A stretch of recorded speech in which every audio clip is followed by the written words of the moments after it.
शिराज अली मरी and you are watching the informative videos channel.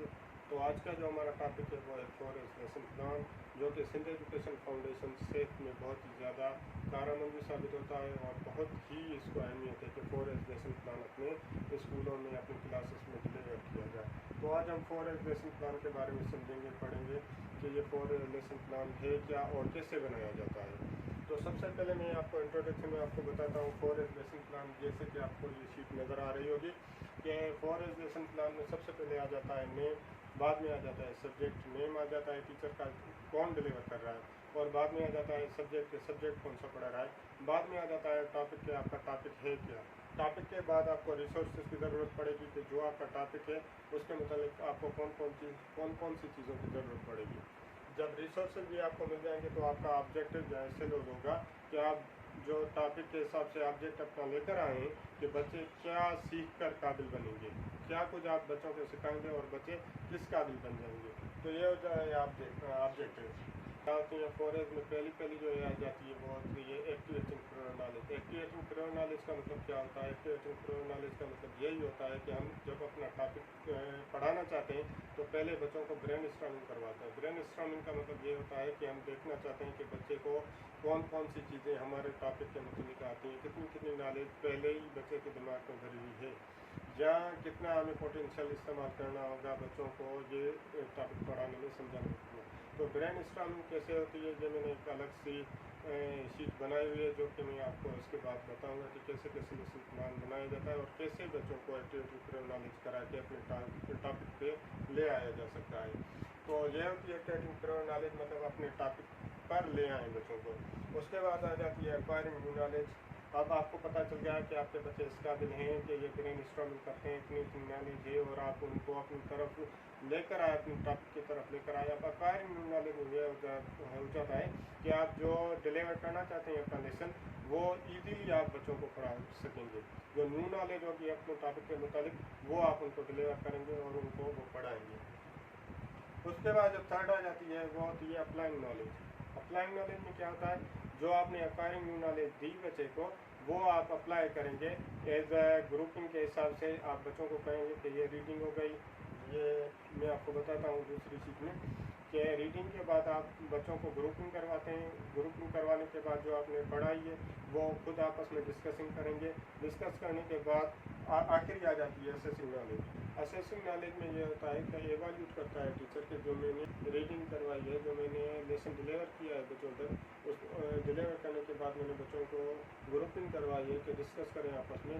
उसके बाद टीचर चेकआउट करना चाहता है कि जो मैं इंफॉर्मेशन बच्चों तक दी है क्या वो बिल्कुल ठीक तरीके से बच्चों ने गेन कर लिए कि नहीं कर ली। उसमें यह होता है कि जब ग्रुपिंग कर देता है टीचर तो या तो एक ग्रुप से एक बंदे को लेकर आता है, एक स्टूडेंट को लेकर आता है स्टेज पे, या पूरे ग्रुप को कहता है कि अब आप आएँ और ये बच्चों के सामने रीड आउट करके दिखाएं। तो ये चेक एंड बैलेंस का हो जाता है असेसिंग में कि टीचर एवैल्यूएट करता है कि जो मैंने मेहनत की है, जो मैंने लेसन डिलीवर किया है, वाकई बच्चे इस काबिल हो गए या नहीं।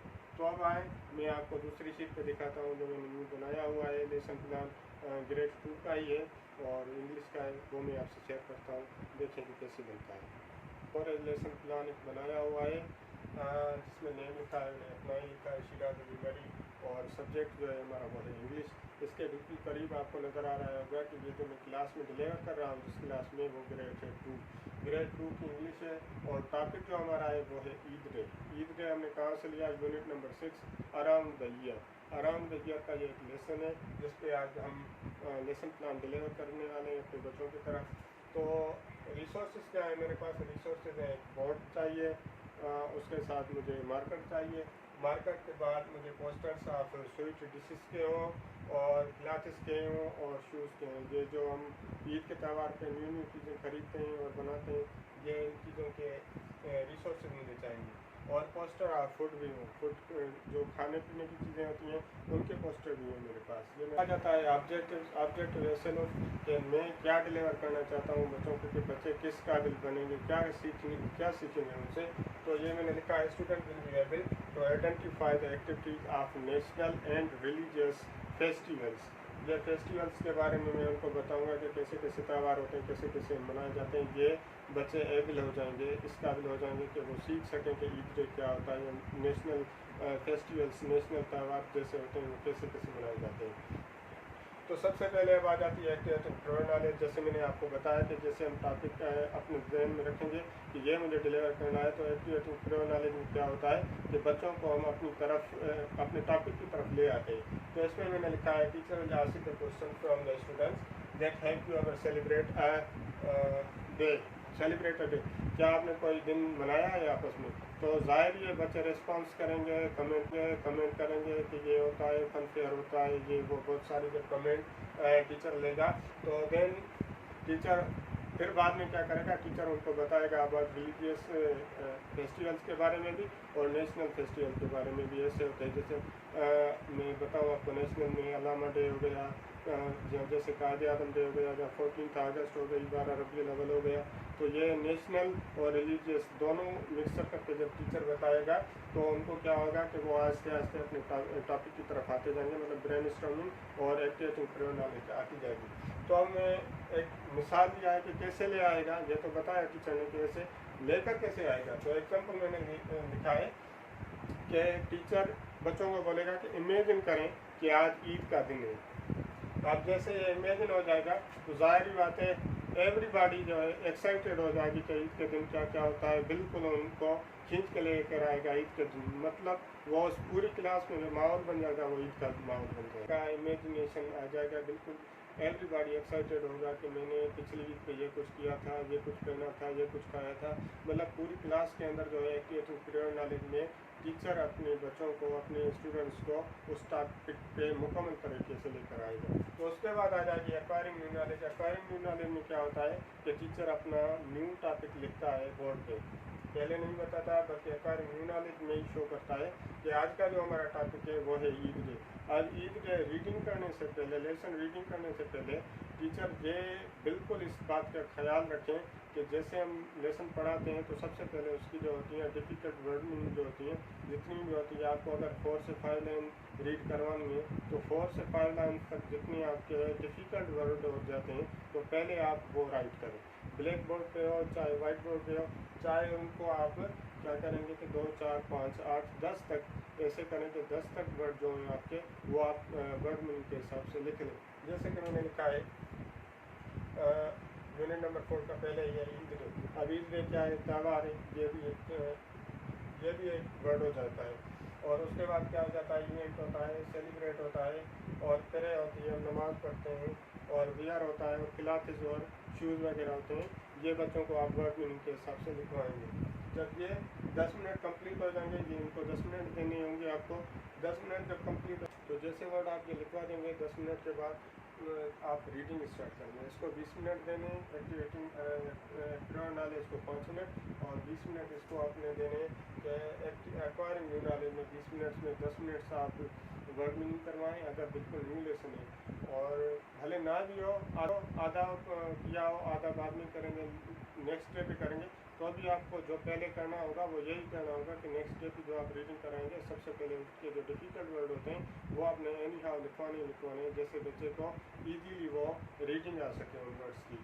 तो जब आप वर्ड में लिखवा देंगे तो बाद में आप रीडिंग स्टार्ट करेंगे। रीडिंग स्टार्ट करने का मतलब से ये होगा कि आपके ध्यान में होगा कि मुझे 4 या 5 लाइन से रीड करवानी है। अपने बच्चों के साइकिल के हिसाब से आप अपने ध्यान में रखिएगा कि आज कितनी लाइन्स मुझे इस लेसन की पढ़ानी है। तो 4 to 5 लाइन्स मैंने भी लिखी हुई हैं कि यहाँ से लेकर जहाँ तक मैं पढ़ाऊँगा अपने बच्चों को, और उनमें जितने भी डिफ़िकल्ट वर्ड हैं वो मैं ऑलरेडी वहाँ पर लिखूँगा, उनसे रीड करवाऊँगा। और नेक्स्ट डे पे जैसे ये मुझे सुनाएंगे, जैसे हम करके आएंगे तो उनके लिए ईजी हो जाएगा और हम एक स्टेप आगे बढ़ेंगे। तो ये जैसे 5 लाइन्स हमने पढ़ ली। अब ये रीडिंग 20 मिनट तक हमें क्लोज करनी है, चाहे 4 लाइन पे आए चाहे 5 लाइन पे आए। जितनी में 20 मिनट्स के अंदर रीडिंग आ सकती है हमारी वर्ड मीनिंग के बाद, तो उतनी ही हम रीडिंग करवाएंगे। ज़्यादा इसको टाइम देना नहीं है क्योंकि 40 to 45 मिनट्स का एक पीरियड होता है। तो यहाँ पे ये जब रीडिंग क्लोज हो जाती है तो फिर आ जाती है applying new knowledge. Applying new knowledge में क्या हो जाता है कि टीचर जो रीडिंग करवाता है वो टास्क देता है अपने बच्चों को, ये जो हमने पढ़ा है अभी पढ़ा है इसको आप ग्रुप में बैठकर डिस्कस करें। और ये जैसे मैंने डायलॉग आपको कुछ सुनाए हो वैसे ही आप आपस में ग्रुप डिस्कशन करें और बाद में इनको रिप्रेजेंट करें। तो जब जैसे अप्लाइंग हो जाती है तो नॉलेज असेसिंग न्यू नॉलेज में क्या आ जाता है कि हमने जो 10 मिनट बच्चों के दिए कि 10 मिनट में आप डिस्कशन करें, ग्रुपिंग करें, ये जो हमने रीडिंग की एक्वायरिंग न्यू नॉलेज में, तो उनको डिस्कस करने के बाद टीचर 1 बाय 1 या ग्रुपिंग के हिसाब से वन ग्रुप के बाद दूसरा ग्रुप स्टेज पे लेकर उनको कहते हैं कि अब आप रीडिंग करके दिखाएं या आप आपस में ये डायलॉग हमें सुनाएं। तो इनसे यह होता है कि टीचर एवैल्यूएट करता है कि ये जो मैंने डिलीवर किया है लेसन प्लान, क्या बच्चों तक बिल्कुल मुकम्मल तरीके से इंफॉर्मेशन पहुंची है या नहीं पहुंची है।